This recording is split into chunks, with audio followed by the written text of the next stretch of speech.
Hi, I'm Huge. I'm actually the lead English pastor at Grace Point Presbyterian Church, and we've been around for about 12 years. We planted 12 years ago, and really our ministry is all about loving Jesus, loving each other around the Lord Jesus, the gospel, and loving our city and our world. How important do you think church planting is as a strategy on the Christian scene in Australia? I think it's absolutely essential. I think when churches began really well in terms of, I'm talking about Asian churches in particular. Currently there are about 100 Asian or Chinese churches in the city of Sydney.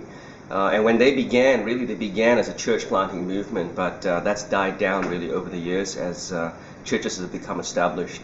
And so I think it's absolutely essential, especially if you want to reach the nation's ethnic Asian groups in our city. What particularly do you think are the big challenges, say, for the Asian church scene? I think the big challenge for the Asian church scene, finding people who have a heart for church planting. Because currently I think people don't see the need, and when you don't see the need, especially when you see the sheer number of Asian churches, you think there's no need to church plant. So like I said, in the city of Sydney, and I can only speak for Sydney, there's 100 Chinese churches, but there are 290,000 Asians in our city, or Chinese speakers in our city. And so even if you could convert all 290,000, you couldn't fit them in 100 churches on any given Sunday.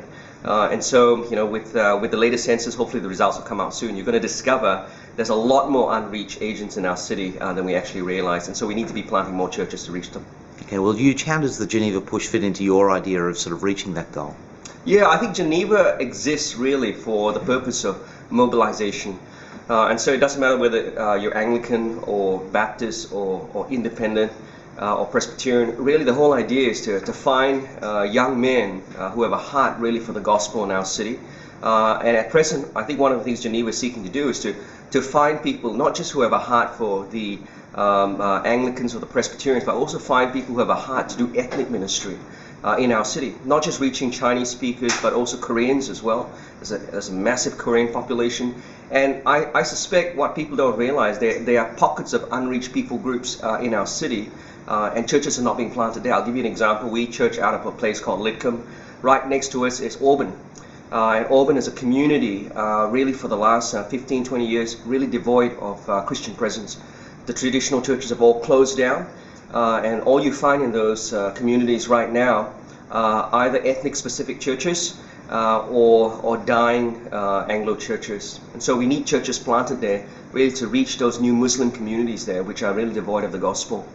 Now, today we're speaking to you at the 2012 Coaching Conference. How does coaching fit in? I mean, the Geneva Push has made a big focus of it, but what are your hopes for coaching as far as church planters are concerned? Yeah, I'm actually hoping that through this conference here with a couple of these church planters here, myself here, what we hope to do is we hope to be able to help church planters, future church planters.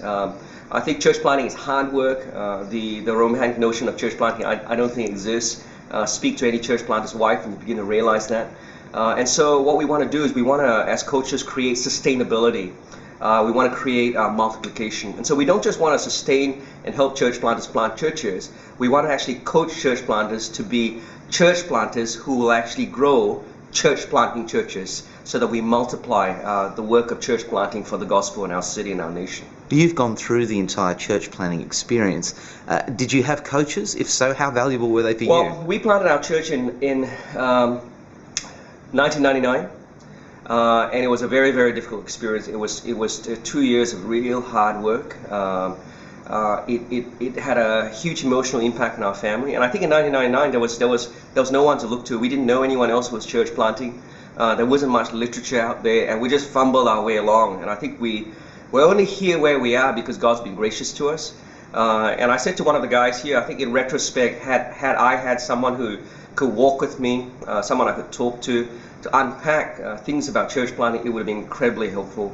And so, for me, as I fumbled my way along, and my hope certainly is for our church planters that my hope for them really is that they won't go through what I went through.